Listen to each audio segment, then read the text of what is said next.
Hello. Welcome to the board meeting of CUSD here at 7 o'clock. Board met in closed session from 6 to 7 and took no action. So nothing to report there. We're going to have the Pledge of Allegiance to start the meeting, and welcome to all the students who are here. It's exciting, and Philip Carrick is going to lead us in the Pledge of Allegiance. So, Philip, are you here? Phil? Phil, come on up. You can come up to the microphone up here. No? No? Anybody else interested? If not, if you're going to stand up, I'll lead us. All right, here's the flag up here, if everybody can see it. All right. I pledge allegiance to the flag of the United States of America and to the republic for which it stands, one nation, under God, indivisible, with liberty and justice for all. Great. Okay, the first thing on the agenda, we are going to number 7 on the agenda. We're going to adoption of the agenda as presented and amended. Do I have a motion? And a second? Second. Okay, all in favor? Aye. 5 plus 1. We accepted the agenda. Check. All right, number 8. Why everybody's here tonight. Exciting student, staff, and community recognition. And we're going to start with Cunha Intermediate School Science Fair finalists. So I would like to invite our marvelous science teachers from Cunha, Mr. Kirk Murray and Lucinda Hitchner, to please come forward, along with Mr. Feldman, principal of Cunha. The science fair at Cunha is an amazing thing. It is amazing. We have our young people involved in active projects which teach them how to discern fact from fiction, how to test hypothesis, how to celebrate both success and failure, and with an understanding that oftentimes more things are learned from failing than they are from success. Our students go on not only to the county science fair, and we wish them all luck at the county, and some have even gone on to the state and won honors there. But what is even more important is they have moved on to our next wonderful science department at our high school, and many on after that. And John will have actually a little bit of commentary on how well prepared our science students are to be successful at the top universities in this nation. So it starts in our elementary, it continues with the rite of passage of the Cunha Science Fair. Congratulations to all of our young people and the magnificent projects that took place at the fair. Win, lose, or whatever happened, there was incredible inquiry and learning taking place. Thank you, Science Department, for being a real powerhouse of a department at that junior high for many, many years. Thank you very much.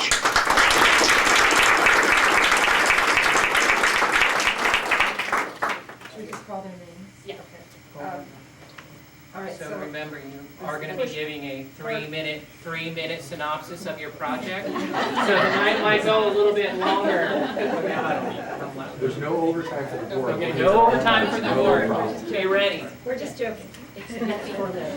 Anna, come on up. Congratulations. Is Josie? Anna was our fair winner this year, so congratulations. Josie's here. Thank you. Congratulations. I think Cassandra and Owen. There you are, Cassandra. Oh, Cassandra.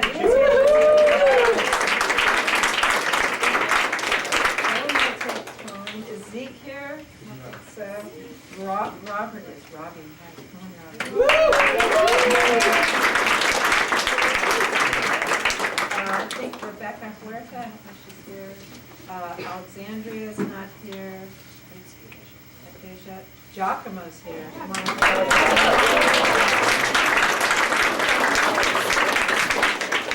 Congratulations, Giacomo. Cameron. Cameron's here. Cameron's here.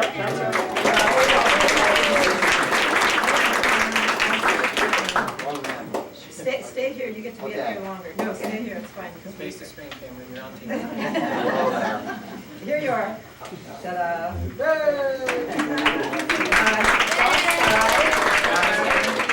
Guy, come on down. That's you.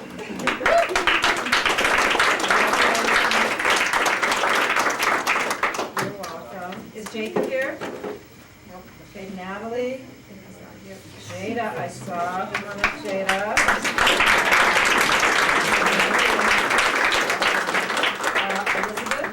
Elizabeth? Yay. Eric? Is Eric here?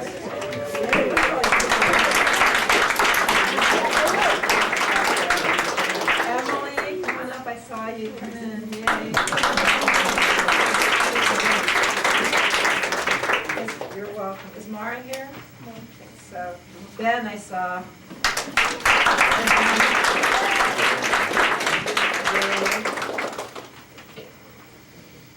Play soccer. Philip, is Philip there? I saw him. Yeah.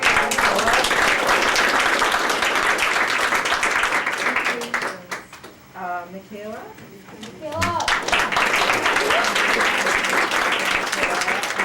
Nora?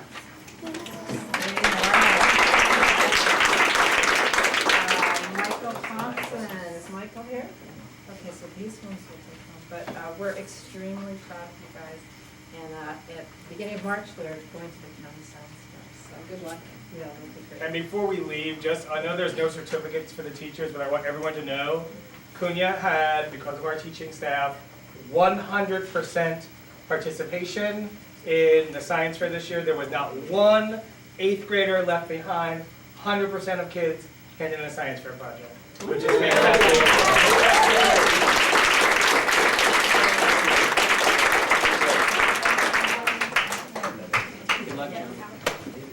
Congratulations to everyone, that's fantastic.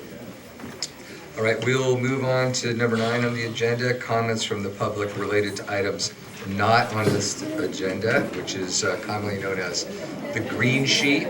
Mr. Mullen, you're up, so come on up. We'll wait till the room clears. No, come on up.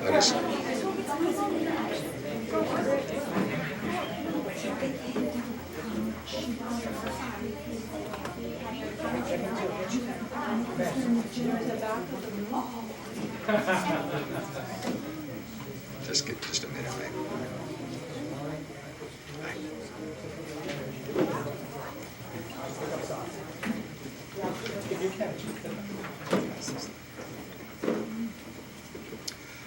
All right, and just a reminder relative to non-agendized items.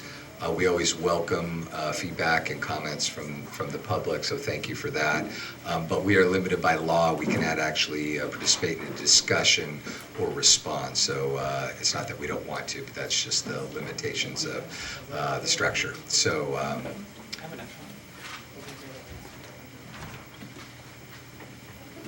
There you go. Mr. Mellon, the floor is yours. If you could just turn on your Do you think I can talk about it?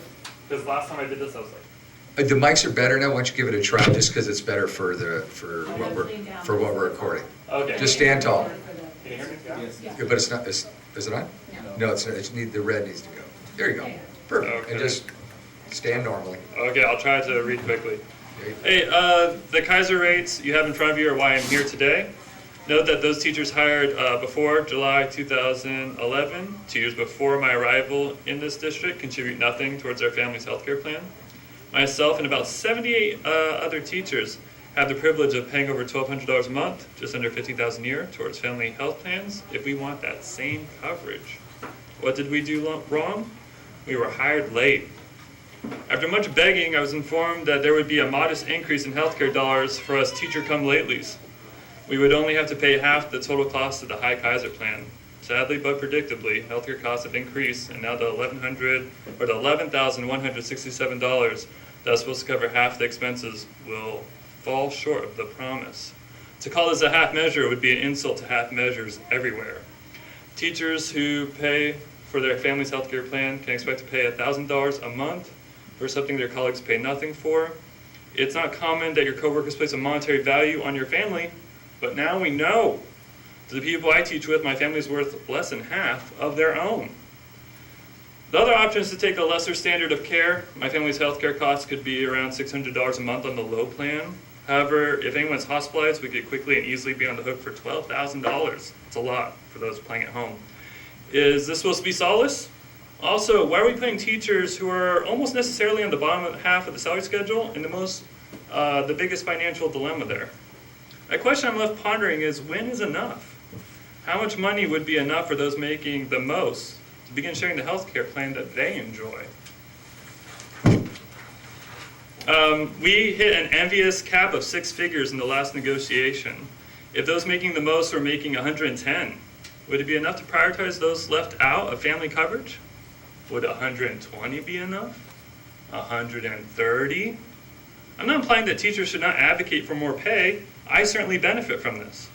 I'm wondering when we can start prioritizing the health care of the wives and the husbands and the daughters and the sons, their health care plan that's been sold for these raises. Right now we have an I got mine attitude when it comes to health care. If you're part of the old system, these periodic Kaiser increases that you have in front of you, they don't scare you. You have been able to compartmentalize the fact that you have sold your colleagues out in an attempt to make small talk. You bring up issues and point to you. For the first 4 years in this district, I too tried to blind myself to the fact that my school district and my coworkers voted and negotiated away something sacred, a family's health. This has become too difficult. Did you guys think we wouldn't want to share the joy of starting a family? What am I supposed to think when you bring your family photos or children to school? It's hard to think beyond, I've got mine. I asked the Cabrillo School Board to seek to rectify a now old problem. The old guard can't stomach equity in healthcare. I am Lane Mullen, a teacher at Half Moon Bay High School. I'm asking for a fair family healthcare plan. Thank you for your time. Thank you, Mr. Mullen. Appreciate your time. All right. Oh, was there one? Okay. If there's another green sheet. Is that $99 million bond issue, is it on your agenda? It is an agendized item this evening, yes. And what page is it on? I just looked. That would be on page 4. No, that's it. Sorry. You can just write the number 15B. We're trying to fill out the form. Yep, there it is. 15B? Yeah, 15C. And are you No, we wait. You have to wait till that item's up. Okay. thank you. Okay? Okay. Fair enough. And I need your green sheet. Alrighty, so with that in mind, we'll move to representative reports. CUTA, Sean, welcome, good to see you. Hi. Well, President Papalardo and Superintendent Ms. Yuster, board members and district administrators. Tonight's an exciting night at this board meeting. Not quite as exciting as the wrestling match I just came from at the high school, but exciting nonetheless. To see those faces of these hands-on learners coming my way from Cunha is exciting. And a special treat in teaching in this district is to see so many familiar names, wondering brothers and sisters, and a few I'm not sure yet, but looking forward to having those learners in my classroom. And it's exciting to have John giving the site report tonight, right? This is a place I've dedicated my entire, almost, teaching career, right? Just 1 year outside of Half Moon Bay High School. So I know it's in the report because I see it every day. But to hear John Nazar, this fine leader that we have, head of a great administrative team, to deliver that message makes me proud. It's going to be proud of not just of my students, but also of my professional respect for my colleagues.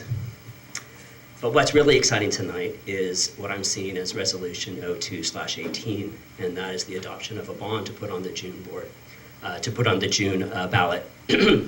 I'm excited for this hard work. And I want you to know that the Cabrillo Unified Teachers Association is going to join with the heavy lifting that it's going to take to get this passed in June. Thank you. Thank you for your comments and support. Appreciate it. All right, we'll move on to CSCA. Is anybody here tonight from CSCA? Diane, no? Okay. So we'll move to number 11, reports, information, and presentations. You got a nice introduction already, John, there, but John's going to present, we're going to receive a report on Half Moon Bay High School. So right before John starts, because I just saw this published today, and it comes to mind because of two of the Cunha basketball girls were here. They published the awards that are given out every year for the teams with the highest GPAs, so the real scholar athletes. And I would like you to know that our varsity girls were 4th, and that ranks them right up with Palo Alto High School's 4th. So congratulations to our Lady Cougars. And I know and I hear we have some awesome Cubs that are on their way to becoming Cougars. I hear you guys rock. So congratulations, and know you got some big shoes to live up to, because we've got some great scholar athletes up at the high school.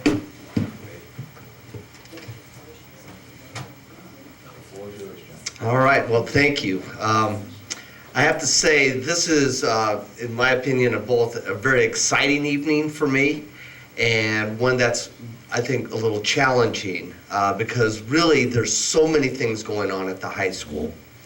To have to kind of pare this down to a reasonable length of presentation, I found it very difficult, and I had to leave a lot out. I'm not going to be able to talk tonight about some of the hugely positive and powerful changes that we have made over the last few years, such as creating the block schedule, which has really allowed students to start later, a better way to educate our kids, give them much more time to think and more deeply, and allows our teachers to really teach in a way that they are best able to do so. We are not going to talk about our PBIS, I'm kind of talking about them, but the creation of our Common Core specialists, increase in social emotional support for our students, and the improvement on traffic, mainly, sort of, in the morning, except for Fridays, which is even worse, but we've done better with traffic for the most part. But I think we're going to find tonight a presentation that will give you a pretty good sense of the things that we are doing right now to support our students and the work that our teachers and our staff is doing every single day.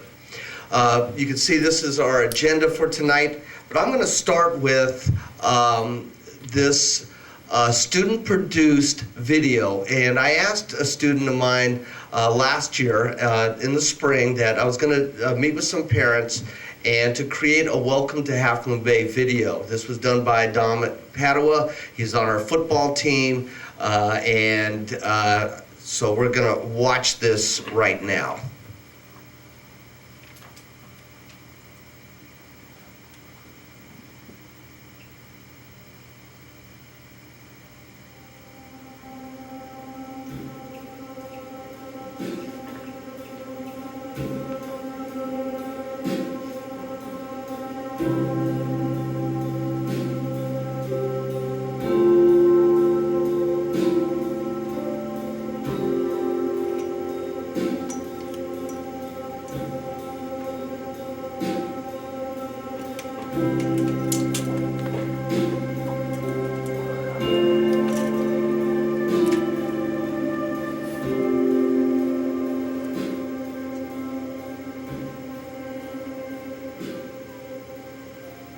Hello, I'm Mr. Nazar, principal at Half Moon Bay High School.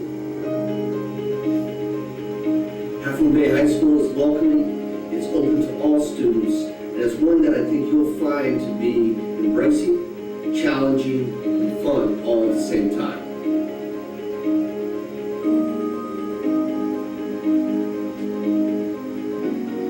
Obviously, our main focus is our academics. I think you're going to find it to be academically challenging. I think you're going to have many opportunities to take engaging, exciting, and dynamic classes. We offer as many advanced placement courses of any school in the peninsula.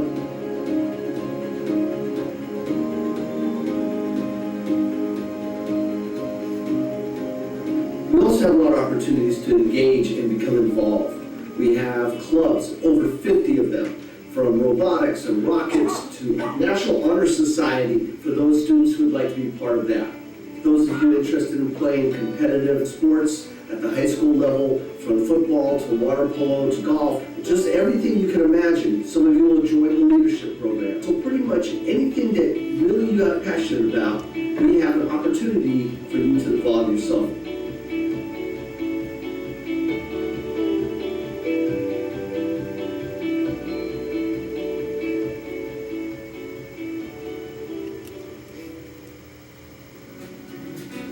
If you choose to get your hands dirty, we have a tremendous shop program, art program, and agriculture program. It's a place where you can pursue your passions, follow your dreams, and create.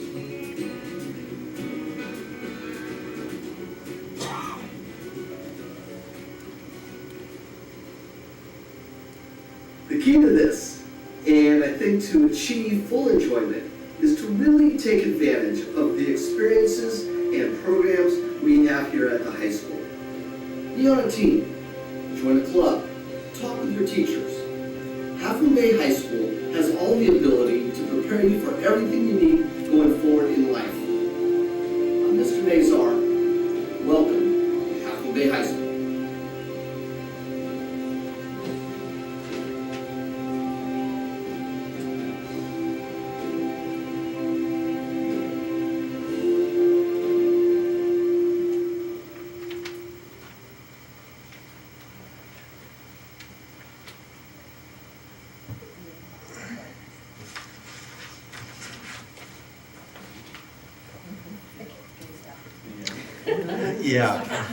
Yeah, it's really cool, and this is 100%. He shot it and edited it. It's just fabulous, and he's currently working on producing a lot of surf videos. His brother Luca is only 16. He goes to our school too. Is a big wave surfer and is an alternate in the Mavericks contest. So Dominic's shooting a lot of big wave surfing, and they're both amazing young men and just a great family. So just a little bit about what some of our kids can do. I think what we're starting off with is we're really committed to offering the very best education to every student. I think we feel that we care greatly about our young people, and with a very talented staff, I think we give every child that opportunity to fully prepare for high school or the workforce. Along with a focus on strong education, our overriding focus is kindness. We feel it's an invaluable trait and something that we all have within us. We try to infuse it as a theme into almost everything we do at the school. Now this gives us a little look at some of our departments and the wide breadth of offerings that we have. I think for a school of our size, it's amazing all the options and opportunities our students have for them. Now, in this presentation tonight, I'm going to give you a little focus on how we're addressing the 4 major LCAP goals that we have for our district, and ours at the school site are aligned with those. So if you remember, LCAP goal number 1, local control accountability plan goal number 1, all students shall have the necessary academic skills so they are college and career ready. There shall be a particular focus on literacy and the reclassification of district English learner students. Now, to meet this goal, we have created 5 levels of ELD classes taught at the high school, along with 4 levels of SEDI. What I'm going to take you through now is some of the vital elements and statistics to help understand what we are doing to support our students and areas that we're working on improving. So, to support the progress of our English learners, we provide both SEDI, specially designed academic instruction in English, and it's a teaching approach that's intended for teaching various academic content such as social studies, science, or literature, using English language students who are still learning English, but this is taught in English. So our teachers are trained and prepared to show students how to, they scaffold it so that they understand what is being said in English, and these are designed mainly for our long-term learners. And then we have an ELD program is designed to design classes to supplement the English language arts content standards to ensure that limited English proficient students, English learners, develop proficiency in both English language and the concepts and skills of the Common Core standards. So to meet LCAP Goal 1, we have really created the two major programs to address the specific needs. The CUSD program on the left is focused primarily on our long-term learners, ELs. These students can speak and read English, however, they struggle with their academic language.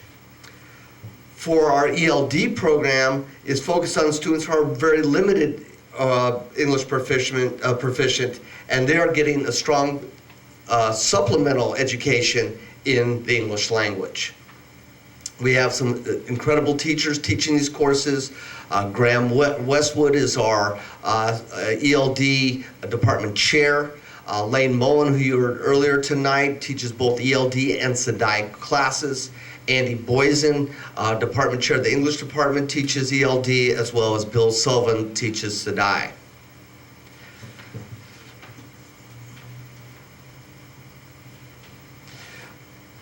Now, we do have, this is just one data point, our CASP. CASP is California Assessment of Student Progress and Performance, which is connected with SBAC, the Smarter Balanced Assessment. It's replaced the STAR testing. As you can see, we're making progress in this area. If you look at the top exceed or nearly met proficiency in 2017, we're about 79% of all the students in the junior class, because we only test at high school in 11th grade. Ooh. Oh, no, sorry. I got a little carried away. Okay. Thank you. So yeah, about 79% of all our, it's 3rd grade through 8th grade, they're tested every year, and then in, once again, only in 11th grade, which makes it a little challenging to really get all the data points. However, you can see about 79% of our students overall in the junior class last year were exceeded or met or were nearly proficient, and a little bit lower, 59% in math. Now, I'd like you to look at this next one, because you'll notice on this slide and the next one, there's some big jumps and dips in the nearly met proficiency. If you look at 2016 compared to 15 and 17 of our ELA juniors. But it does make some sense that those scores, because these are students who have not been classified as English proficient. And so in the ELA test, you're seeing students that are not being proficient. But if you look at the second section of our students who have been RFEP'd or reclassified, reclassified fluent English proficient is RFEP, you can see a significant jump. And if you combine both exceeds or met proficiency, we're looking at almost 90%. So if you compare it to our overall juniors, you're looking at 79%, and almost 90% of our students who have been reclassified are scoring in this range. The math is somewhat similar. Once again, the reading part and understanding the academic language in English is challenging to those who are not proficient in their English. And we're seeing also about 50% in the lower ones who have been reclassified. So we're running, the students that have been reclassified are really able to access all the curriculum, all the information. So what does that tell us? It tells us our primary job is to reclassify students as soon as possible. We're proud to say that in last year, we're really focused on this. You can see 59 of our students were reclassified at the high school. And with that understanding, and I know a renewed focus in the district, we're hoping that actually these numbers will come down over the next number of years, because if we could reclassify students at an earlier age, then they could fully access all the information and, of course, the entire curriculum and push ahead. Now, LCAP Goal 2 states that we're going to increase the percentage of students who are engaged in curriculum that prepares them to be college and career ready. We now offer 3 CTE, career and technical educational pathways for students to earn certificates, and in many cases bypass entry-level courses at college to earn certification in these fields.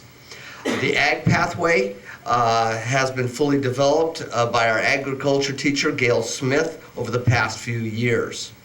The arts and media and entertainment, basically at our school it's broadcasting, led by professional Pat Olson, and building trades and construction, ours is in wood construction, led by professional Anthony Agundis, are brand new this year, and we're hoping, and we know that there's a great interest in these pathways and will allow students to access further education. So what is this saying? As we're increasing our opportunities, reclassifying more students, we're seeing a very clear trend of this one. This is, next couple slides, I think some areas of strong progress. You're seeing a consistent, every single year, accessing higher education, and we know that is really one of the most important things we can do. Not all of our students choose to do that, but we want to give every student that opportunity. The next one is also, you see another very positive and clear trend. The A through G college entrance requirements are a sequence, for those of you who don't know, of high school courses that students must complete with a C grade or better to be minimally eligible for admissions to the University of California and the CSU system. So as you can see, more and more of our graduates are becoming A through G eligible, which is another powerful, powerful statement. Our third LCAP goal is to implement a stakeholder communication plan to support parental involvement and regular updates. As the evidence shows here, there are many interest groups at the high school and many opportunities to participate. We consistently communicate with our community via principals' messages that I send out, both written in English and Spanish, robocalls in both languages. Our website is kept up to date, and daily updates from school loops to all parents and students. Our newest communication system is coming very soon, hopefully in the next couple weeks. We're having a student, parent, staff tip line. It's called 411 TIP. And if any student is feeling like they're dealing with an issue, or a friend is in danger, or doing something destructive, they can anonymously text us, and we'll gather that information, be able to respond and to help that student. And it'll be for our parents, it'll be for our students and staff, because one of the things we've noticed and had conversations about, that as even though I think we're building a culture where students are feel very comfortable to come talk to us, there's still students that are hesitant. And if they know they could do it anonymously, like, I'm really worried about my friend because they're doing something that they feel is dangerous, they can let us know. Our goal is not to get kids in trouble. Our goal is really to help every single student. And whatever short-term things, the bigger picture is we can support them with the many programs that we have. So we have a lot of opportunities for our parents to get involved, and they do. I encourage them, as most of these are, actually, they're all a lot of fun to be involved in. Our fourth LCAP goal is to create a positive school climate where students feel safe and supported.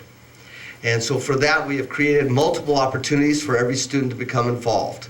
We have over 50 on-campus student clubs. Those are student-generated.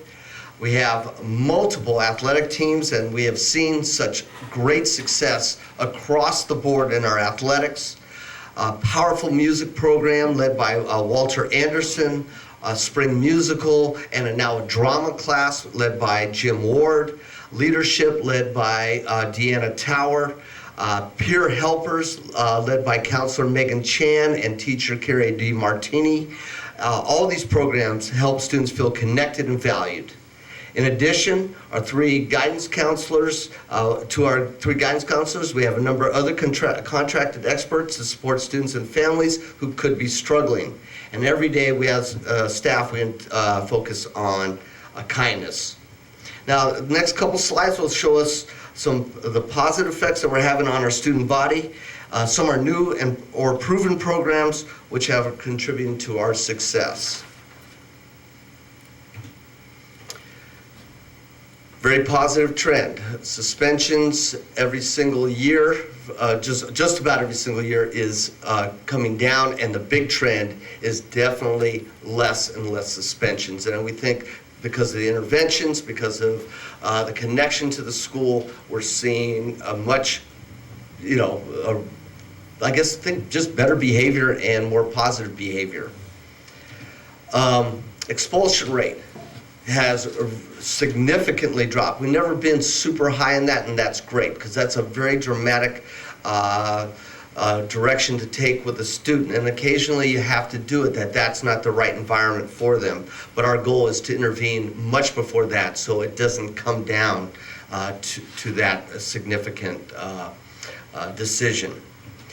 The truancy rate is significantly moving in the right direction. We're having students, and you can see, wow, the truancy rates are high, and especially we'll look high compared to elementary school. We've got to remember elementary, if you come in, say you miss a day or you're late, you're marked truant once. Here we have 7 classes a day, and so you miss one of them, it bumps into the truancy. So the opportunities to show up late to class are much greater because of the multiple sections that we provide. A powerful program that we have that we know is working, and it's very clear, is our AVID program. It is one of our most proven and powerful programs, led by our department chair for it, Pilar Svensson, taught by incredible teachers, Marcine Kendall, Jim Ward, and supported by Counselor Julia Smith. This is what we're doing. I've talked about, I think, AVID before at one of these meetings, but looking at just some of the really statements that this program has done. We have now 87 students enrolled. We have 22 AVID tutors on top of the students that are in it that support those students. Of the seniors last year, 99% were A through G eligible. Could have gone on to the 4-year university if they chose to. And in the last data, and I'm going to get the new one, so unfortunately for this is what I had, increase the number of Latino students accepted to 4-year universities. In 2013, it was 87. In 2015, it was 138. And we're moving up in that area. Another program that we think is on the cusp of really making a significant difference is our early college program. We've talked about it a number of times, but early college really gives the opportunity for all of our students to access high-powered education and also give them a jump up in moving to college. We know our students are college and career ready when they leave the high school, but many of them we found will go to colleges like CSM, College of San Mateo, and take a few courses, but then life kind of gets in the way. We feel if we could give them a strong foundation where they have a series of transferable units that not only am I going to get my AA degree, but I could also then transfer to UCCSU, that we're going to see a greater number of our students staying on and completing their education at it. So what early college does for our students, it's a dual enrollment that they are getting high school credit, they're getting CSM transferable units credit. If they score an A in the class, they get a grade bump, like instead of a 4.0, a 5.0. The only challenge to them is you better do well, because if you don't get a C, you're going into college with a low grade on it. So the students that were taking it are very serious. We had 70 do it last year, and 69 of those 70 scored at least a C in both of those sections. Right now, this has been taught by, incredible teachers. Sean Reardon, who all of you know, he is teaching our Fine Arts 401 and 406, so they get a total of 6 semester units. Pilar Svensson is teaching a United States history course where they get 4 semester units. We believe we're going to be adding statistics next year by Jake Kim, who has taught at the college level and has a master's degree in statistics. So we're really setting a foundation here to really give our students the foundation to move forward. And at the very bottom bullet point, long-term program goal, students can graduate high school if they choose to go this route with 1 year, 30 semester units completed. Talk about reduction of cost of college and preparing them for success later on. In addition to that, we have an incredible advanced placement program. As I mentioned in the video, we have one of the most offerings on the peninsula, and for a school our size, it's unbelievable. Yes, there's some constraints to it. We don't allow students to drop out. Hey, this is a little too tough, because we build our courses so tight. So we do a lot of preparation so students know that that is the course they want. With an AP course, they get a grade bump, of course. And if they pass the AP exam, many of the colleges and all the UCs and CSUs accept that as completing the college course. We're currently offering 26 total advanced AP courses, 17 unique advanced placement courses, 15 advanced classes, and 5 unique advanced classes. Advanced classes are the kind of the prep classes that go into the AP courses.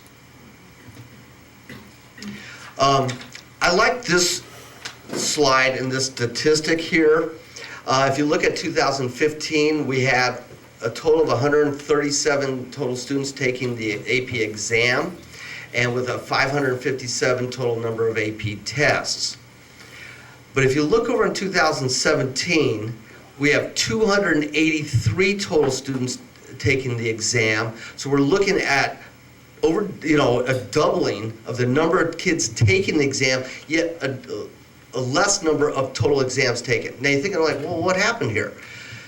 We are, believe it or not, we're encouraging students not just to load up and just take as many AP classes as you possibly can. We see the stress that it causes.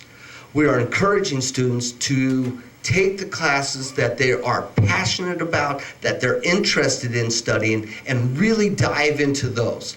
We see students are much happier, that they enjoy the classes more, and they're being more successful. So what we're finding is that we're taking a broader spectrum of students taking the exam, which is good. So now more and more kids are having an opportunity, but we're not overloading our kids, and that is, helping our guidance counselors, our teachers, all of us are encouraging students, take what you want to take what you're interested in, just don't load up just to say that you have them.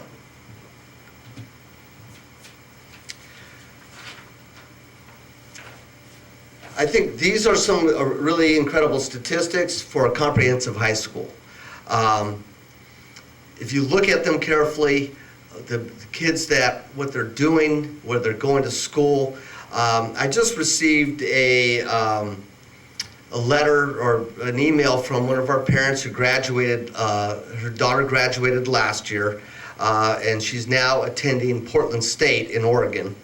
And she wrote a note to Joseph Santoni, our science department chair, and myself, and there was quite a bit to it, but I took just a couple sentences that I think really exemplify the feeling I think a lot of our parents and kids have upon graduation. She wrote, Half Moon Bay High School prepared my daughter to succeed in college. She is currently in the upper level science and math classes with older students. She finds that she is better prepared than most of her peers. Thank you for all you do for our students each and every day. I think those stories, are really the message that we are giving our kids and our families, and I believe that to be true. I thank you. I do want to, first of all, in my thanks, I want to thank our teachers. I work with the most incredible staff. They're dedicated, they're passionate, they care. We have some very hard discussions, but what I always admire is that we're focused on what is best for our students. I have a staff that is so supportive, from our paraeducators to our office, to our security staff, to everyone that works on that campus. They care about our school, our students, and what is going on there. I thank our students. They're just absolutely magnificent. They're so much fun. And I think they know that I love them. Our parents are passionate. They care about their kids. They're responsive, and they support us. I do want to thank by name Mr. James Barnes, assistant principal, who I've worked with now for the last 3 years since I've been here. Has been an incredible partner, and Miss Tiffany Zamet has been here for 4 years, and it's just two incredible assistant principals that really allow me to do what I think is needed to, and they handle so much. I also do want to thank our district administration, led by Superintendent Euster, for all your support, and our school board for all your support for what you do for our kids. So thank you, and thank you all. So I just finished with, if you have questions, thoughts, or suggestions, I'm here, and of course willing to take on anything. John, we need more enthusiasm from you. You're a little low on that. No, I'll work on that, Rob. But I'm kidding, of course. Team, any questions, comments? I'll say, hard to believe I don't have any questions. Joy was probably shocked. Just a word of thank you, John. I think it's great to see the culmination of all the efforts we have across all our schools, from the little 4-year-olds that come into TK to the 18 or so year old that emerged from Cabrillo.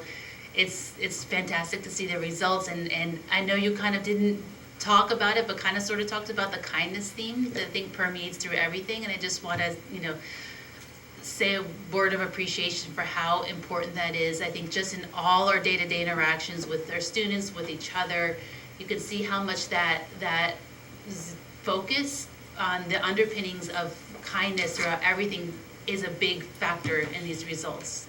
Well, thank you, and of course I agree with you, Sophia, but I think that recognition that you're doing, I think it's fundamental. I think if we feel, students feel secure where they're at, they feel that their peers are supporting them, that we care about each other, it allows us and them to learn. It allows us to teach and to give them. If our guard is down, now I'm open and I'm receptive to taking in that information. I just think it is essential, and it's something I know that we're starting to teach all the way through. But that has been really our most important thematic approach to what we do. Thank you. Anybody else? Thank you, Freya.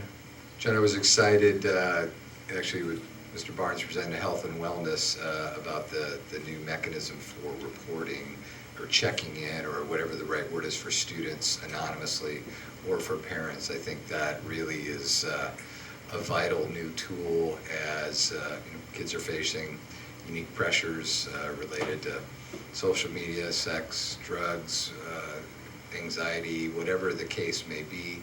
You either want to help someone out or help themselves out, and it can be really hard, and the anonymity, I think, can be a very powerful tool. So I'm excited to see that implemented.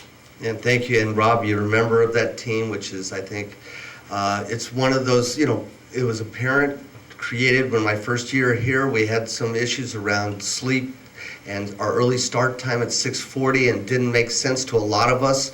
So we all decided, let's get together and create a forum where we can really look at and analyze big issues facing our school. And this committee has proven itself over and over, and we're really addressing actually 5 major areas right now in our subcommittees. One is around the safety issue, a nutrition one, creating more opportunities on the coast side for students to be involved, drugs and alcohol. So there's quite a bit going on, and it is it's an ad hoc committee in that you don't have to be a member. But we do have a pretty consistent group of people, as well as people that have come in and really dug into certain topics, and then they feel satisfied with that, and a new group comes in. So it's really part of that parent engagement, but it's not just parents. It's community members, it's students, it's teachers, it's staff members. It's much bigger than just parents. John, I had another question relative to the early college. Mm-hmm. And you had indicated the long-term goal is being able to leave high school with 1 year of college under your belt. Mm-hmm. And of course, with the economic pressures a lot of families are facing with affording college and so forth, what's how long-term is that? I know we have a couple of classes in place now. Mm-hmm. Is that a 10-year, a 5-year, Well, 3-year? Is there a reality to that from your perspective? Yeah, no, I believe there's a reality to it. I think the partnership we have with CSM, the President Mike Clare, who's amazing leader at College of San Mateo and is really a great driver. I think the reality is if we're looking at 1 or 2 courses a year, we're going to get there. I don't know the total rollout. We're having a little bit more challenge. We thought we'd have an English course coming in next year, online next year. It's looking like a year out, but I think a science course a year from now, we're looking at science and English. So I think the reality is definitely there. We're also working with them on actually a kind of a counseling type course and program. So it's in the works, but it's not just being able, what we want to do. We have to work with our partners at CSM and work through their challenges as well. Well, continue to let the board know what support you need to Well, thank you. No, thank you. And I think it's gone a long way when you met with the school board from the colleges and with Rob Galatano there. I think that was a powerful statement. I think they really liked that, and I think it's helped grab traction. I've got one more. Okay. Okay, on slide 5 and 6, we talked about some English learners that either had exceeded or met proficiency at 0. And you further said, obviously reclassifying as soon as possible is a priority. Can you give us some more perspective? It's just really tough seeing 0 for some of those students.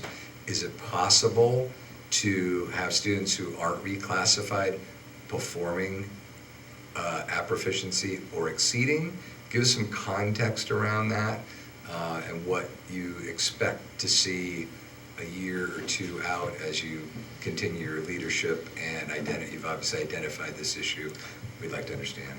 So I'm going to take this question. Please. So one Thanks, of the Ms. reasons Bernal. why it's listed as 0 is that once a student meets proficiency on the CASP, then they qualify to be reclassified. Right. So they're immediately taken out of the pot of students. So that's one of the reasons why we see the 0%. If we see any numbers at all in that category, then those are the students who we will be reclassifying.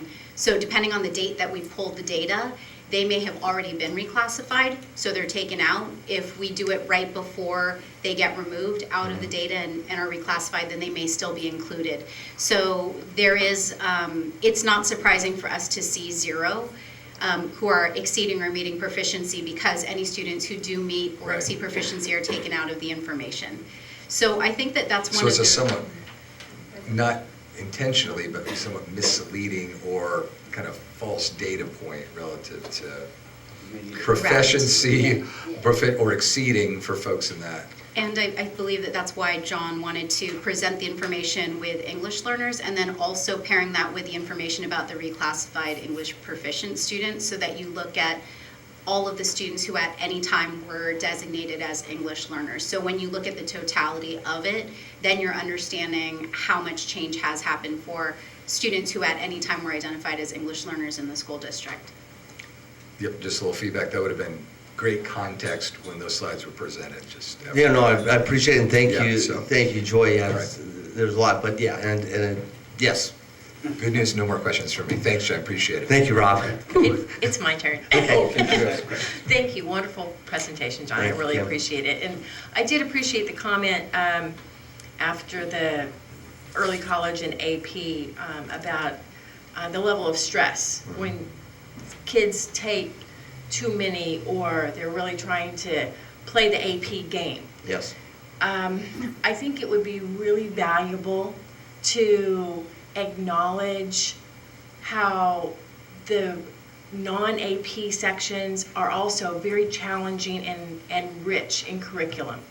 Because knowing kids that have gone through AP and others that didn't choose AP but were still very much A through G ready and quite successful, I think that's a longer conversation to have, and maybe as we want to increase the college, the early college sections, not feel like we have to chase too many AP, that maybe there's some trades in there, as well, if the UCs and the A through G colleges see those CSM credits as solid college credits, that maybe there's some trades in there, and it's a matter of educating our parents.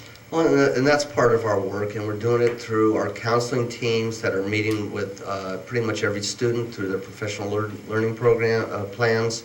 I am talking about it at almost every parent meeting that we have, whether it's a general assembly or smaller, where those are, I agree. I think just chasing a series of classes, because I know when I walk into any class in our campus that there is rich curriculum being taught, that the kids are being challenged, and that they are learning really powerful information and how to think and how to speak and how to analyze information. And I speak from my own two students, my children, that graduated Half Moon Bay High School, and I think my daughter has been very successful, graduated college in 4 years at CSU Sonoma, and that's tough to do, but she was able to do it, and has a beautiful job down in Los Angeles in digital advertising. Did not take the AP program, and neither did my son, who's now a senior studying kinesiology and will become a physical education teacher here shortly. They were not advanced placement students because they chose not to, and but more than prepared for college. And I know they are. Well, my daughter's very successful in the work world, and I know my son will be too. Thank you. Just real quick, John, I wanted to expand on my thank you from earlier. I really appreciated your presentation, and I really appreciate how our high school has continued over the years through threats of cuts and other things to continue to educate the whole child and value the whole child. And you talked about it in our report, our emphasis on music and art and drama and sports, kindness, social and emotional, wellness, with the wellness committee, the changes that were made there. So I just want to say thank you for that. I think that it's wonderful to have that at the end of all of our elementary and middle schools, kind of building up to that. And I think it's a great thing that you're doing there, and I look forward to seeing it expand and continue in the ways that you've been able to. Well, thank you, Freya. I appreciate that. Thank you. All right, John. Thanks so much. Well, thank you. All right.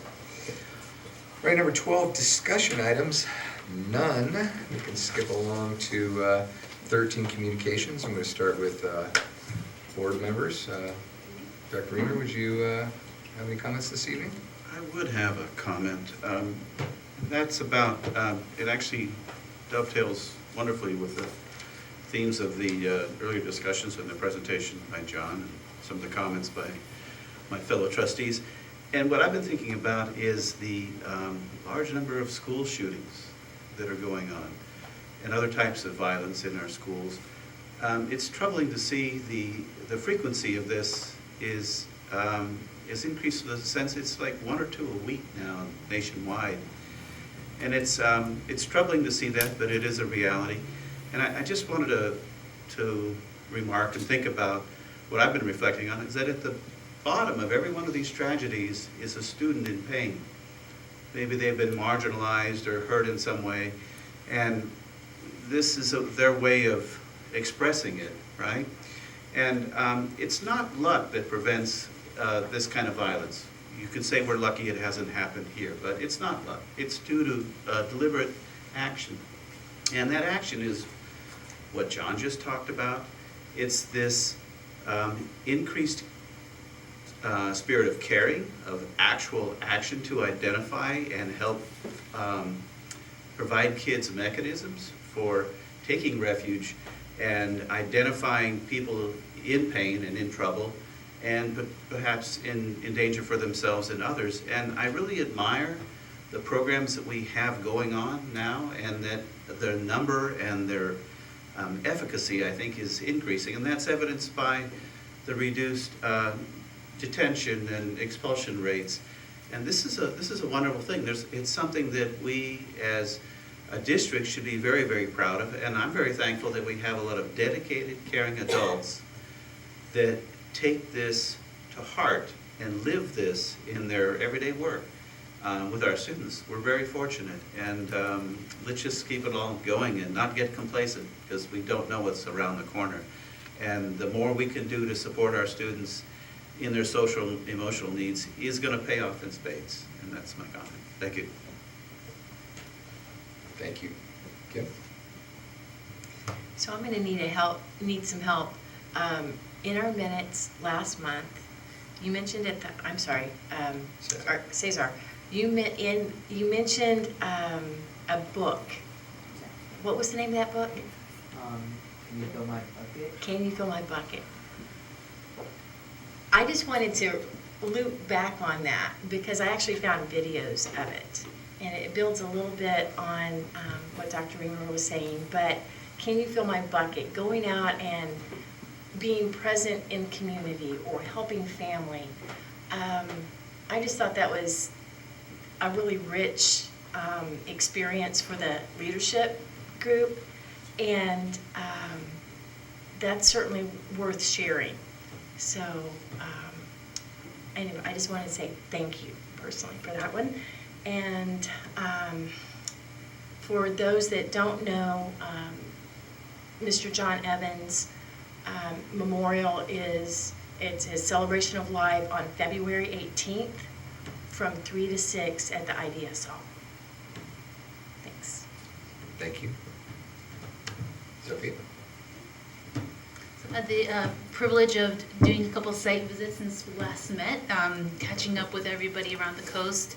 And certainly we've heard a lot of examples from John in this today, and I just continue to be really thrilled to see these shifts across our whole district in terms of our culture, and the kindness is a big part of it, but really shifting our culture more towards collaboration and this mindset of continuous improvement. Every time we reach a goal, we move the bar, and it's great to see that that's how we're gonna move forward and serve our kids best, and really challenging the status quo in a lot of the fundamentals of how we do. I think how we do what we do, and not just thinking about how, if we had more money or can we get more money to do this and kind of add on and add on and add on, but even starting with a block schedule change at the high school, and a lot of kind of systematic ways of looking at how do we just fundamentally support our children in terms of homework or schedules and things like that. It's really great to see that kind of mindset of let's always just continue to make things better.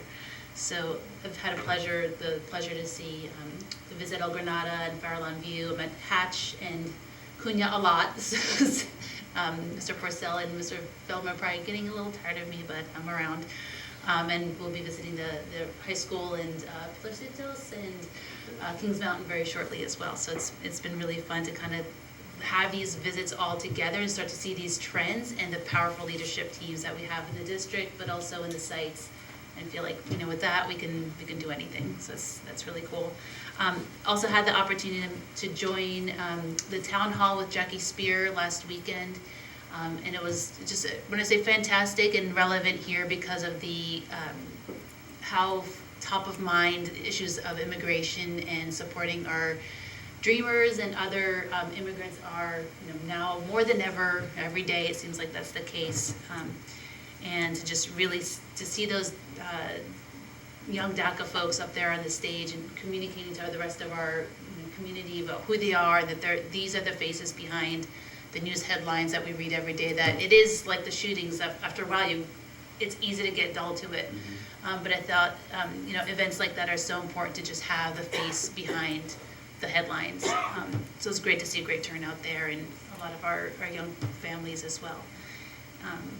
So yeah, that's it for me. Thank you. So real quick, I have two comments. The first on a personal level, in case you don't think that I sacrifice anything for being here on the board. I missed my daughter's JV soccer game, the last home one, and she scored 3 goals. And I missed it. Hey JV, they won their soccer game tonight.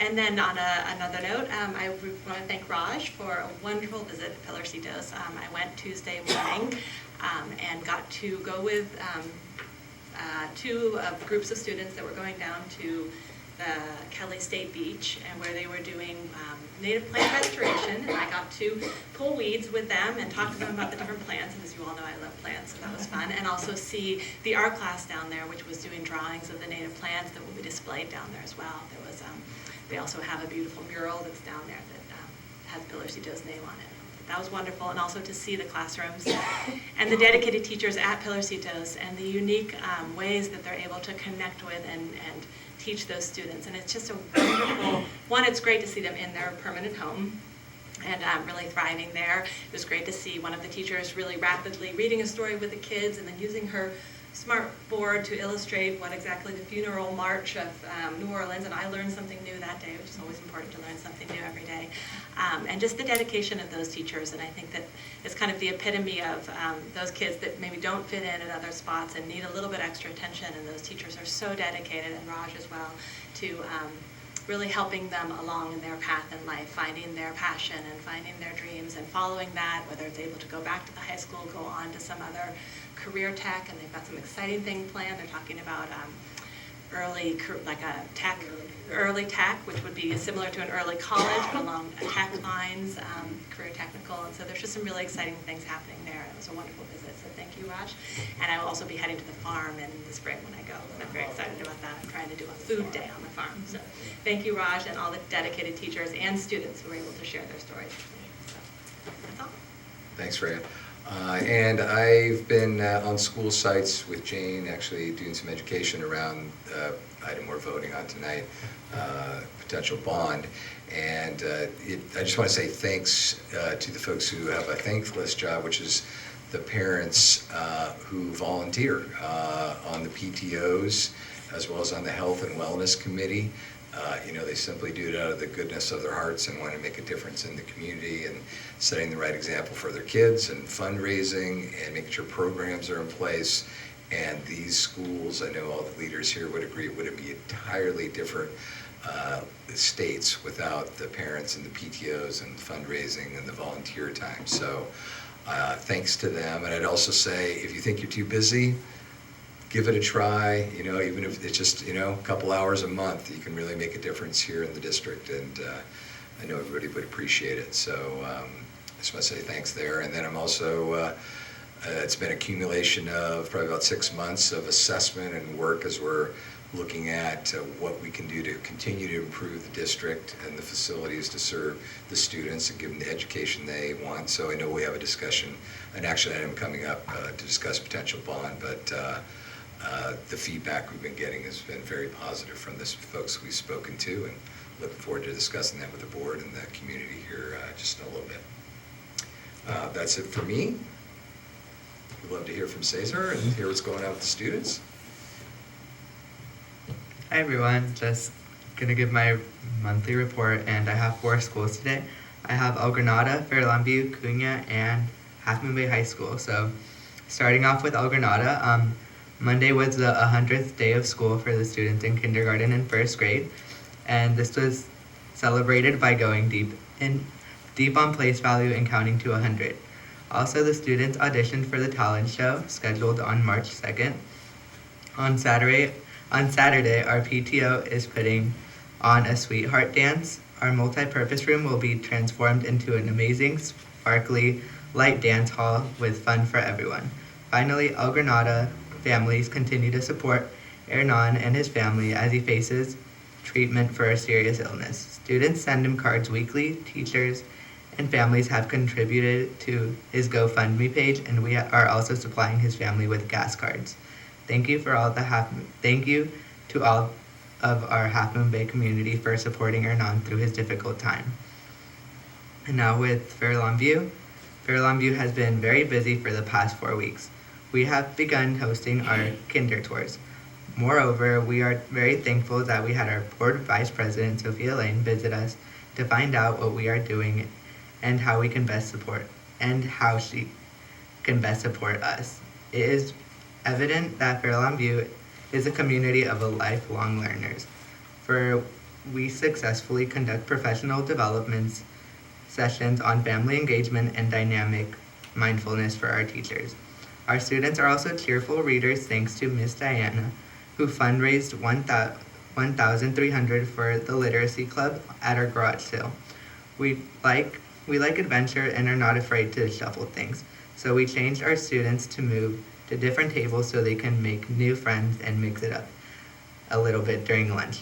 Lastly, we hosted individual data chats with our teachers and identified students who need additional supporters.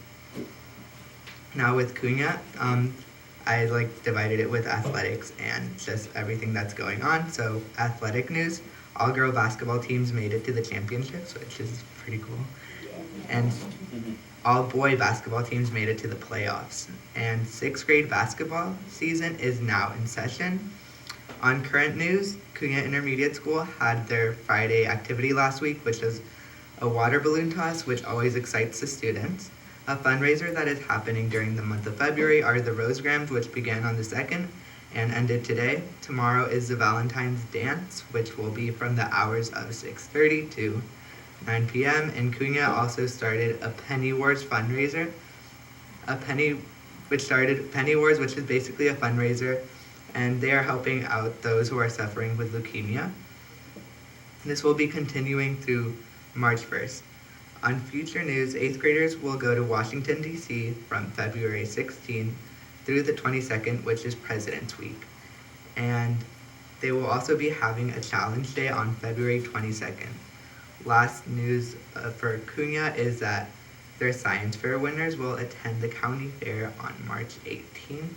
But was it also the beginning of March that they're going, or was it the 18th? No, the 18th? Got it. Okay, thank you. And now last with Half Moon Bay High School. So the boys soccer team so far is undefeated, and the team is doing really good this year. Very good. And same with the boys wrestling team. And today was the senior night for the wrestling team, which I don't know much about right now, but I'll hear about it tomorrow. Oh, that's good. 52-19. All right. Whoa. Okay, well, undefeated. And the Cougars had their yearly winter assembly, which builds up spirit each year. From having activities like giant hungry hippos to sibling races, brings all grades together. We also had our winter formal, which ended up being one of our most successful dances in a while. These dances allow students to have fun and be able to reunite with friends during the weekend. Freshmen, sophomores, and juniors have now finished signing up for their 2018-2019 classes. As you guys heard from Mr. Nazar's presentation, there are many options with our advanced classes that we are now offering to students, and I think that's pretty amazing for those upcoming seniors, upcoming juniors, to be able to get a more advanced education with going to college and everything that's going on. I mean, I'm pretty excited to go to college too.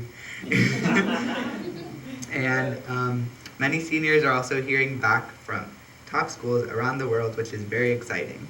On future news, our musical has been working very hard to provide a great show of The Little Mermaid, which will be happening in the month of March. And for the upperclassmen, prom tickets will go on sale this Monday, which will be held at Santa Cruz on May 5th. So it's going to be pretty exciting. Yeah, and last, I didn't put on my script, but next month, on the month of March, it's going to be Intense Wellness Week, which is pretty amazing because we had a mini wellness week, but the like giant wellness week is probably just a way for students to relax and is also well thought about with the wellness committee and also with the peer helpers class to be able to not only like have fun activities during lunch, but to help other students out as well. Thank you. Any questions? No questions, thank you. Thank you. Superintendent Euster? So I've been out at many of our schools, but I actually want to stop what I was going to say, just to listen to what's being said around this table. The parents are doing a fundraiser, the parents are involved, the students are doing leukemia, all of these activities that our community comes together and works together as a united community, welcoming to all, and continues to work on kindness and the outreach of kindness. It's no accident that our numbers decline in suspensions and expulsions. It's lots of hard work. It's this community making sure that people don't marginalize out of it. It's a continual hard work and effort of our faculty, of our staff, of anyone connected with this village that is Cabrillo Unified. And it is always a pleasure to hear, and we never cease. There's always something new. Okay, we got that far, we're gonna go farther. We're gonna go farther. How can we do this better? What else can we do? It is remarkable from this community constantly. What else can we do to help? And we return that love and we return that affection for your kids, because we also ask you, what else can we do to help? How can we do it? How do we keep your children well and ready to join the community that is Half Moon Bay, California, the United States, and the world? Thank you again for the trust for your children. And as Mr. Naser says, work hard, be kind, and have a great day.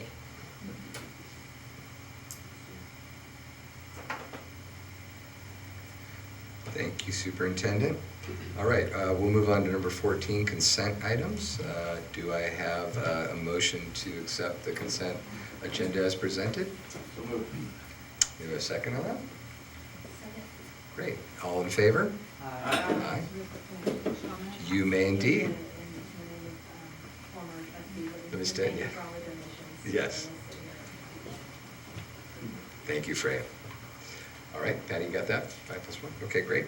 All right, so we'll move on to action items. So we've got 15A, which is approved proposal for design, development, and construction of administrative services, increment 2 for Cunha Building C. Good evening. Krista, welcome. Increment 2, also known as Phase 2 of the Cunha mitigation for Building C for the water damage, is presented before you, which is really exciting news, because this is very far in the repair process, as far as we are on our second round of submittals to the Division of State Architect, with a review comments meeting next week. And as you can see listed on the information sheet, that we are planning on a 10-month construction turnaround time. So that means when we start to see work, we're going to start to see lots of aggressive progress, which will be really good to get those kids back in as soon as we can. So tonight I bring you increment 2. It's with the same architect, Anderson Brule, and I ask you to approve increment 2 contract. Right, do you have any questions for Ms. Leach? Oh, sorry, I apologize. Yeah, do we have a motion to approve? Okay, Kim, and second. And Freya, second. All in favor? Aye. Aye, great. Any comments or questions? Before, yeah, I know. Thank you. Still, any comments or questions? No, okay, good. All right, we'll move on to 15B, adopt resolution 118, CBA full and fair funding.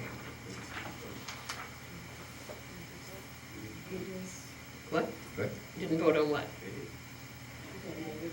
We voted, yes, I was just out of order, you missed it, yeah, we did vote. So we take that as a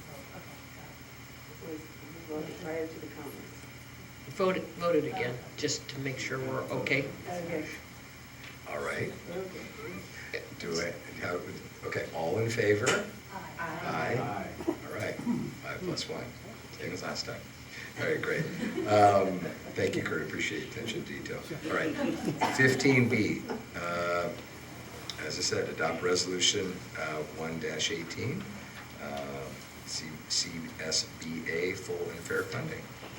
So this is a resolution by the California School Boards Association. The governor has done something very good this year. He has fully funded the local control funding formula, which restores us to our 2007-2008 allocation. It's 10 years late, and while it's a great step forward, and I commend the governor for doing it, it still firmly sets California 46th in the nation for its funding of education, with one of the world's largest economies sitting right in this state. The resolution you have in front of you, while thanking the governor for doing the LCFF, reminds him and demands that this state, with one of the largest and strongest economies of technology, do what it needs to do, and that's fund appropriate public education at a level so that we don't have to keep going back out constantly into our local municipalities in order to try and get the programs our kids so desperately need. Thank you. Do I have a motion to approve? And a second? Second. Does anybody want to add any comments to?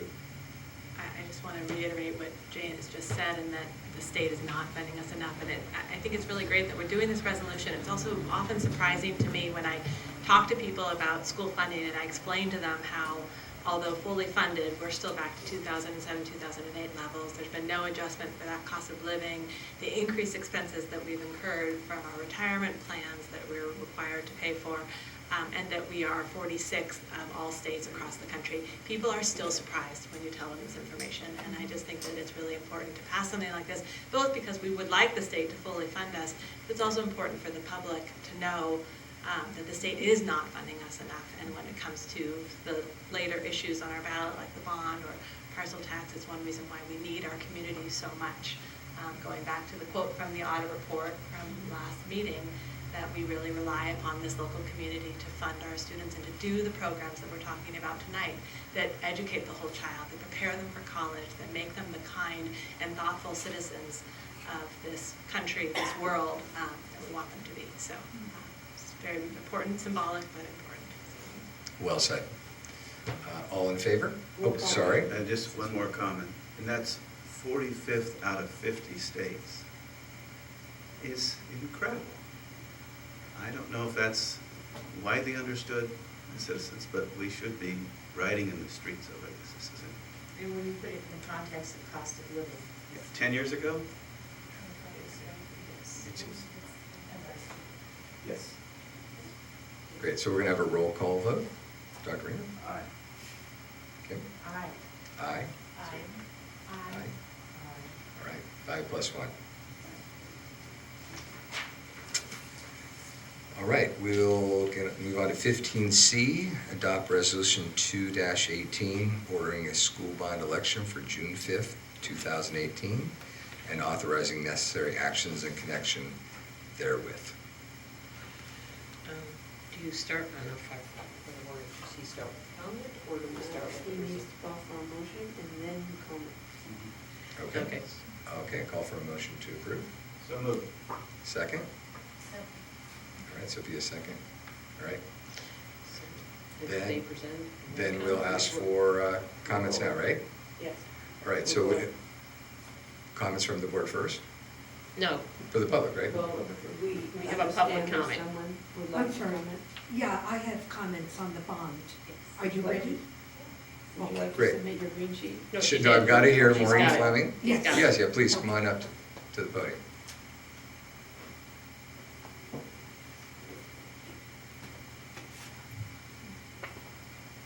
Well, I have to say, I am impressed by the speakers that have, educated me on some of the school activities here, so thank you for that. Maureen, if you just pause just for a second. Joy, can I ask you just to come forward, there, you're right there. You were in back, now you're forward. I came forward Okay, okay, great. Just in case we have questions or comments Yes, from the board. absolutely. Okay. Well, I do have some concerns, and I decided I will just enunciate these as bullet points, and I hope the people here, the responsible authorities, will give it some thought. My first concern is 5 years ago, the district issued an $81 million bond, and it's a 40-year bond, and I want everyone to understand that a bond means debt. It means you have to pay it back, and it's like credit cards. We're not the federal government that we don't issue money to pay for the debt. And furthermore, on a 40-year bond, I would be willing to bet that probably as of today, 5 years later, I would be surprised if even $3 or $4 million of it has been paid down, because generally you pay interest and the principal is still sitting there. So that's point one. The second point is that $99 million is a lot of money to ask for from property tax owners. And I have a lot of very unpopular ideas here, so please get ready, everybody. I really do believe everyone should pay for the schools. In other words, the burden should not always be on property owners. And I really think that any parent who has children in the school, they should be required to pay something like $250, or they shouldn't be allowed to vote on the issues. That's my other point. The other concern, and this is really a big concern of mine, I've been in El Granada for 45 years, so I am as old as some of those hills that you see. And I get really concerned when I see all these improvements accruing to the Half Moon Bay area. And it's almost as though El Granada is the orphan child of the coast. I have seen the libraries go in. I have seen the Boys and Girls Club go in. I see the skateboard parks. I see the gymnasium down here. I see track fields. I see tennis courts. And the only thing that's being offered up for the students in El Granada, Moss Beach, and Montara is some skateboard park that some Good Samaritans built out of plywood about 5 years ago. And so when I even saw the skateboard park being buried where I actually think it's dangerously situated, because where the old skateboard park was, the public would always be driving by rather than having something in a secluded. If you could just keep the comments directly to the bond. It is related to the bond, because I want to know why the money's not coming into El Granada. So believe me, it's related to the bond. Okay, Mr. President, we are at 3 minutes. okay. So if you could ask you to close your comments, that'd be great. Go right ahead. Oh, I didn't know there's a 3-minute limit. Yeah, there's 3 minute time. Okay. Okay. But continue, go ahead, it'll give you another minute or so. And then I want to go back to the El Granada School when I was volunteering there. Even the green fields, I couldn't believe this, the green fields that were there, and I'm with Dolphin Club, and I'm told that the kids aren't allowed on it, and that's because the school district rented that out, maybe to Seacrest or something, a few days a week so that they could have soccer practice. So that concerns me. And it concerns me that the library down there gets locked up during the summer months. If I may just offer some encouragement, is that this bond is slated to support El Granada and Farallon and transformation of those schools. Well, and then I am concerned about how the bond funds on the prior bond are getting used. The district loves to send out brochures, and everybody is really cute, wearing very studious-looking glasses, and they're standing with their teachers. And then I read in the newspaper, and I see Cabrillo School District is going to evaluate how much money they can contribute to the skateboard park, and $3 million to the gymnasium. That is not exactly the STEM, the science, the academic, the technology. So your time is up, but what I'd encourage Well, you to do. you interrupted, you took up a few of my minutes. What I would encourage you to do is an oversight committee, a community oversight committee, to determine that the bonds are spent in alignment with the law and the funding that was committed to by and why by the community. So I'd encourage you to participate in that. And my final comments, because I have barely taken up 5 minutes here. My last comment. This will be your last comment. I don't see any limitation for exclusions for seniors on this, and I don't see any exclusion. $99 million can give an awful lot of pay raises to the teachers. Ma'am, these are all, so the last comment, these are only to fund the facilities. It's not for pay for teachers. And I'm gonna have to ask you your time.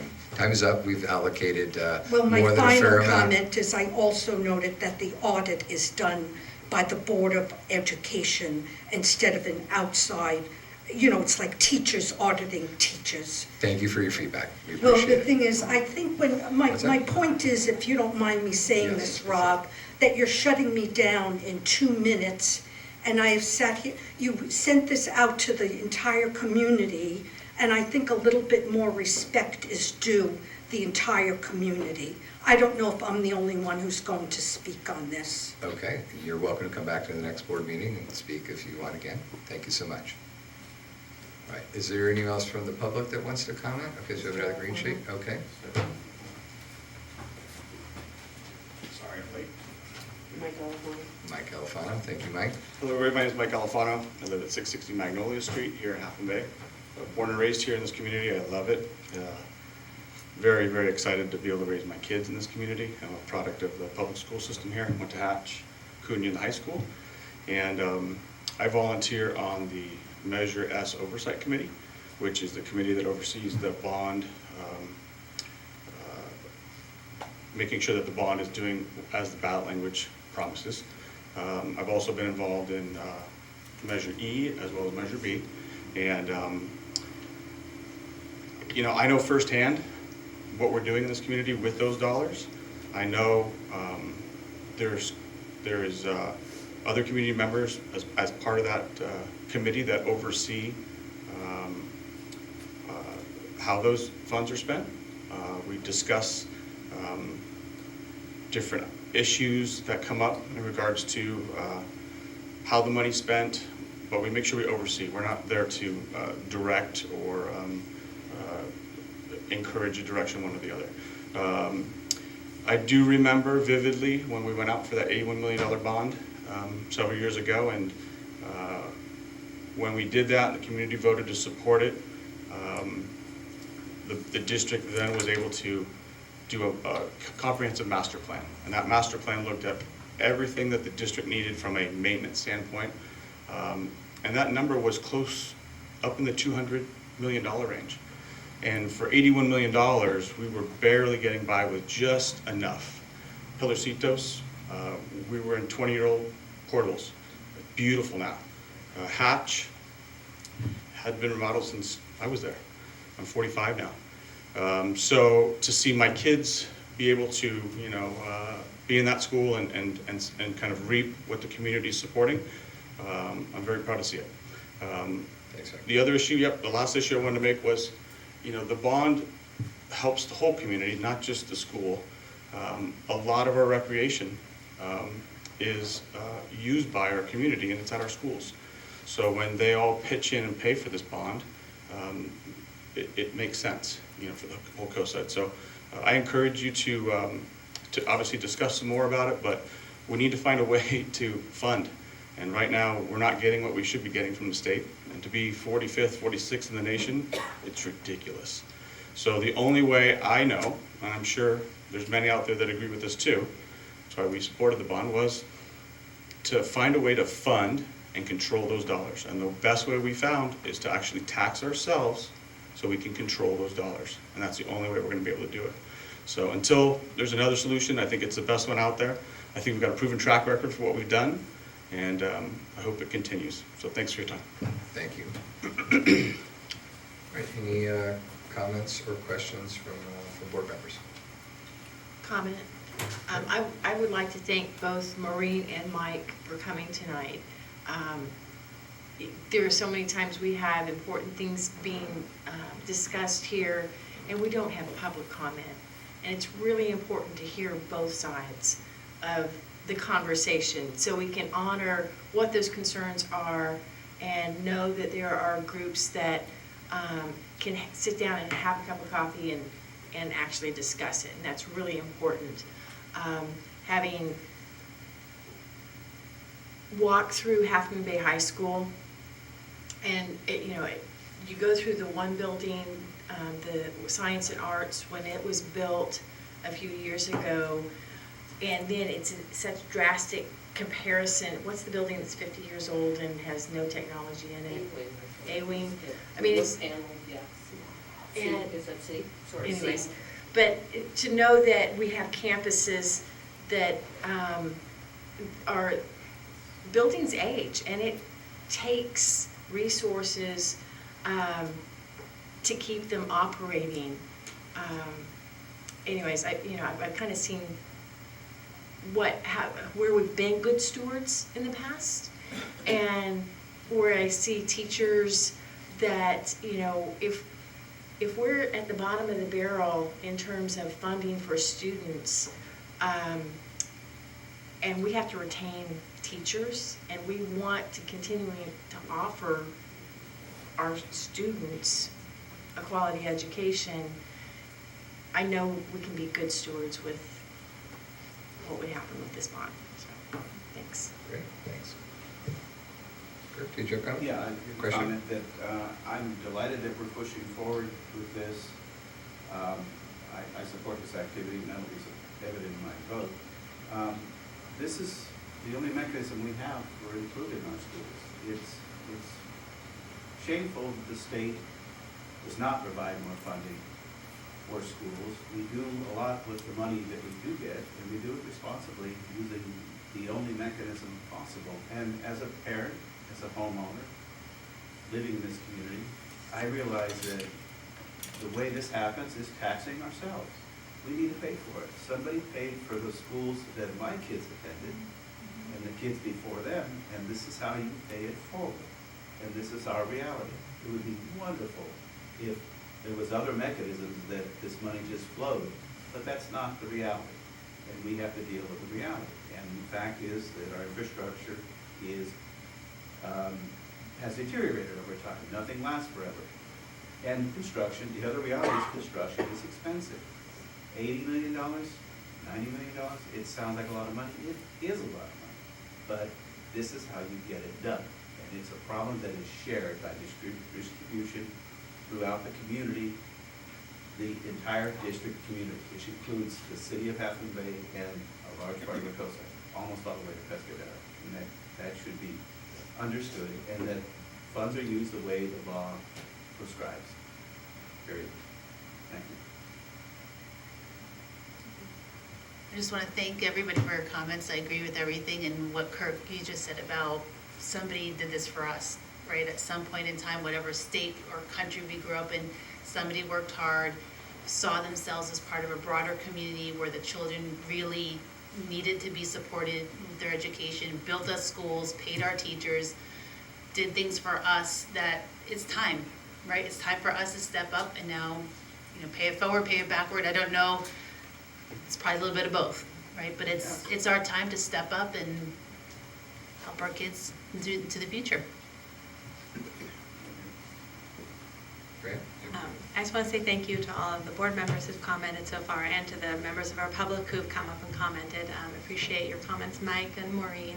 And I'm sorry that there wasn't more time to discuss or hear, and I will offer myself if you would like to meet at some point for coffee to discuss others of your concerns and talk to you about some of the history.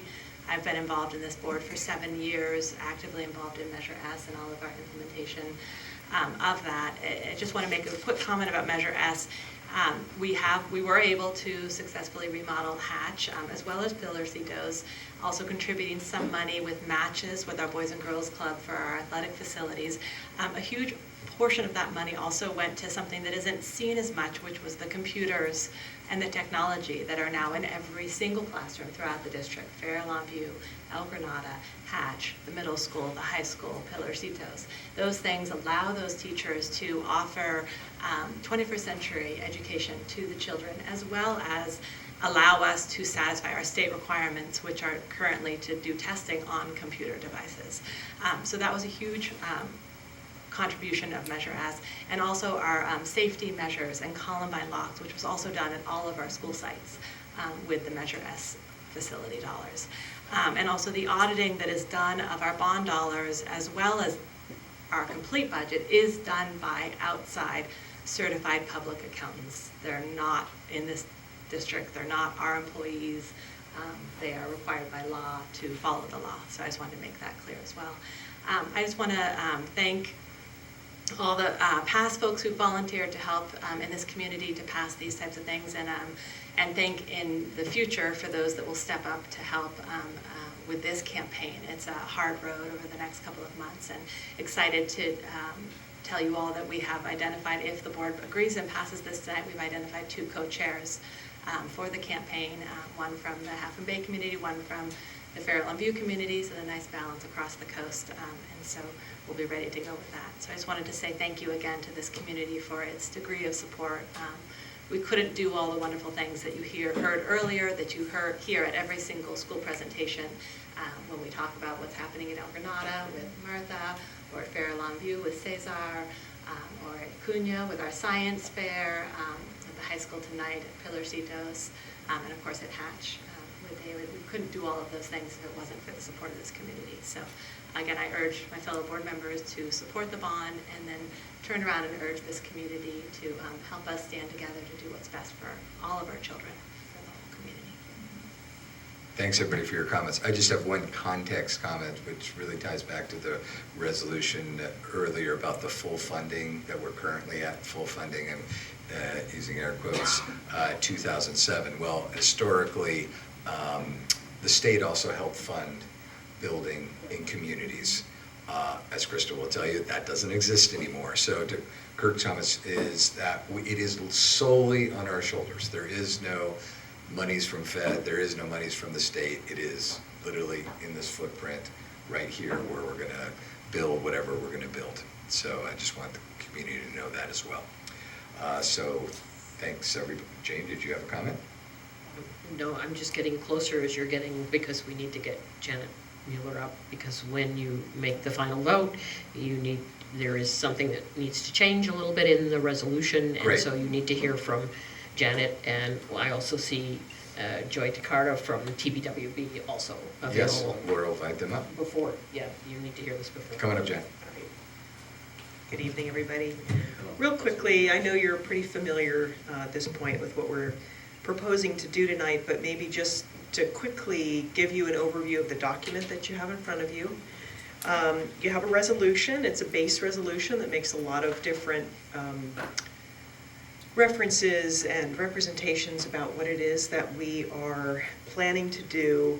And along with the resolution, there are a series of exhibits.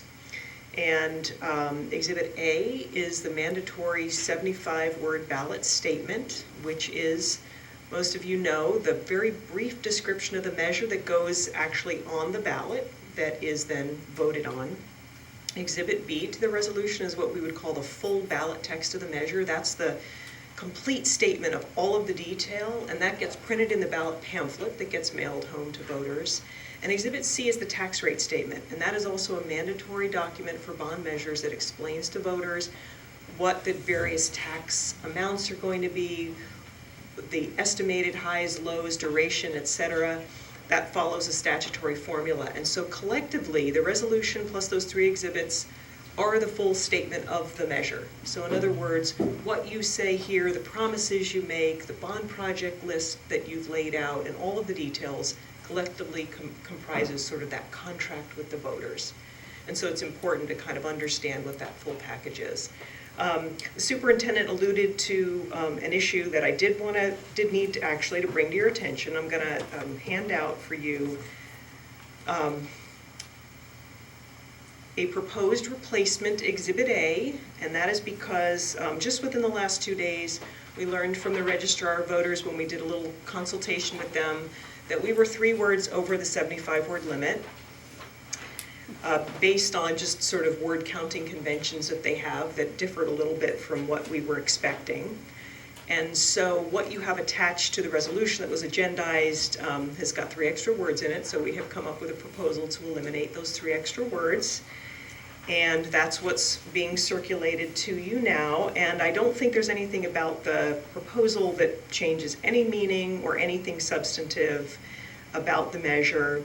It was to remove the word local in the very first phrase.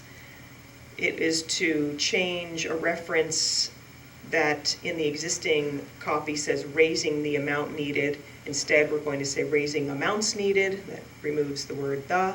And then in the very final phrase, to remove the word all so that it will say and funds staying local rather than and all funds staying local. So I'd be happy to read the full statement of the measure as proposed, but in terms of adopting the resolution, it would need to be done with this, also this amendment noted on the record. Okay, thank you so much. Patty, do you have anything else? We need to actually do a new motion for amendment. Okay. All right, so we need a motion offered up to accept the amended language as presented. A motion to accept resolution number 0218, ordering the school board election for June 5th, 2018, as authorized necessary actions in connection therewith, it as amended by DWK. Thank you. Do we have said motion? So moved. All right. Second. Second for Brad. Thank you. Do we do roll call now? So if you're prepared to vote, If you're prepared to vote, we also have in the audience tonight, Joy Takarda from TBWB, and I think Jake, are you back there? Here you are. If you had any questions for either of them, then they are also available to you. So, Just to clarify, they are the consulting agency. Thank you. That's helping us My bad. formulate the bond and the language. Thanks, sorry. All right, any questions for the TBWB? I have none. No? Okay. No questions? Thank you. All right, are we ready to vote? It's a roll call.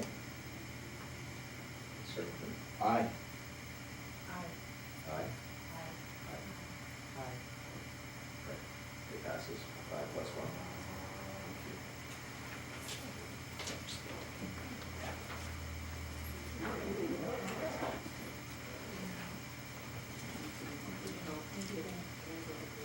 Thank you. Oh, the green coming back at you. Yeah. Here you go. All right, so we'll move on to 15D, approve Cabrillo Unified School District Governing Board policy updates and adopt the proposed revisions as recommended by the California School Boards Association. So as you know, we bring these to you almost on a monthly basis. Our policies are always shifting because laws change and new resolutions take place. And we seek to increase our responsiveness to local issues as well through our board policy changes. We are notified by the California School Boards Association, as most districts, in fact all districts in San Mateo County, update their board policies through these guidelines. Tonight we bring you a number of board policy updates. Sorry we skipped last month, so now there's kind of double up in here. And they all are here to reflect changes in the law, which by law we must reflect in our policy, and also many of them are related to the new demands of the local control funding formula and the loss of the API. So our policies keep talking about this test score and the score that doesn't exist anymore. So we had to modify to bring them in line with the new law. And of course, if you have any questions, I'm more than happy to answer them for you. Great, thank you. First thing, motion to approve. So moved. Second? Okay, great, second. Ms. Kim? All right, and Kim, do you have? Yes, I do have a question. When we, and I know we've done this a number of times in the last year, we've approved it as written, as edited. I noticed on the BP 0460 that a word was struck out, and not that it's, you know, hugely different, but this was, the governing board desires to ensure the most effective use of available state funding to improve outcomes for all students. And then it goes on to say a comprehensive data-driven planning process shall be used to identify annual goals. What was struck was a community-based comprehensive data-driven planning process. Knowing and noting that we do include community, and that the district really makes an effort to pull community in. Is it mandatory that we approve it as written? Yes. This is the new, and it's funny, it's pulled from here, but the new local control funding formula, you can't even get, so all this is community driven through the local control funding formula. So they're removing it from the board policy because they do not want, if you have a board policy that says, well, we're going to get community input, and you have one meeting and say, we did it, that is not in compliance with the local control, which sets a much higher funding, much higher bar. So they've removed it in reference to your board policy, but the demands of the local control funding formula, you must show that all the community meetings, everything you've done to get robust So community it's actually input. a higher level Correct. of participation. You got it. Real But quick, that's it's actually added on page 73, so further in the policy, a whole paragraph is added on Right. community engagement.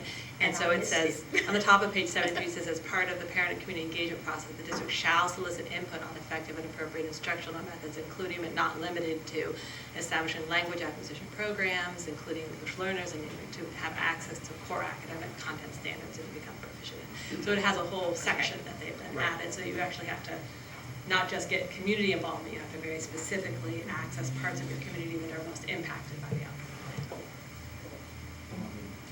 Thank you. I appreciate that. Thanks for the comment.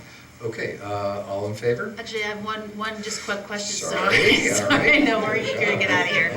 I just, for my understanding on the drug and alcohol-free schools policy, this is a new policy, right? In the summary, it refers to prohibiting people from possessing, smoking, or ingesting cannabis on school grounds while children are present. When I read through the policy itself, it doesn't seem to have that caveat, which seems to be, I can show you the hard copy if you want. It just says the following substances are prohibited on all district property. I just want to make sure that's the intention, is all times, just because when children are present, it's hard to predict sometimes. Well, but this is the reason this policy comes into being is because of the new cannabis laws. And what this really is emphasizing strongly is that no, you can't come onto school grounds under the influence, and you can't come on the school grounds. I mean, just because it's legal for you to do it at home, it is not okay for you to do it on our school grounds. And our school grounds still remain a safe haven where, you know, drugs, alcohol, this is just not acceptable and it's not okay. The board itself, the reason I went ahead and brought it to you is the board itself made quite clear when we could have loosened, we did not, for the alcohol. And so this one, the county, I also spoke with county council and they said, this protects you, Jane, when you have parents who may be well-meaning, but are coming on campus under the influence, and it lets you have the grounds, because if you don't have the grounds to ask them to leave your campuses. So. And so my question was like, is whether children are like, is during school hours or outside school hours, there's no caveat? There's no caveat. It's on school grounds. Fully support. Well, and it doesn't read that way, it reads that when kids are there, so the question The is, summer weekends or does. evenings? So. I thought the two-pay was never. Right, two pay is never, and Isn't this never? because the only thing, so again, council says when you're, what we have control of as a school board is when kids are present. When kids are gone and our campus is closed, or, we have people on it, then you need to take the appropriate action with the law enforcement. But it's not a school-driven enforcement action at that time, it's a community enforcement action. So it makes the distinction for us. Our jurisdiction is while they're in school, to and from school, and at school-sponsored activity is when the school district has its rights in terms of enforcement. And I'm fine with either, but I don't see that the two match up. Like, I see that in the summary where it says while children are present, and maybe I'm missing it, and please, I don't know if anyone read it in a different way, but in the policy itself, I don't see that caveat of restricting to when children are present. I guess the point is that Jane's had a discussion with Unless that's- council about it, and so it's clear to the legal. Maybe that's just implicit. That it's done. 82. Which one is it? 82, page 82 of the packet. Yeah, I don't mean to be, I'm flexible to either, to be perfectly honest, but I just want to be sure I understand what we're approving. Oftentimes because people will come on campus after hours, and that would be like a likely time where you'd see people. I mean, I've seen it myself in certain places under the influence, so. Yeah, exactly. Yeah, with any drug.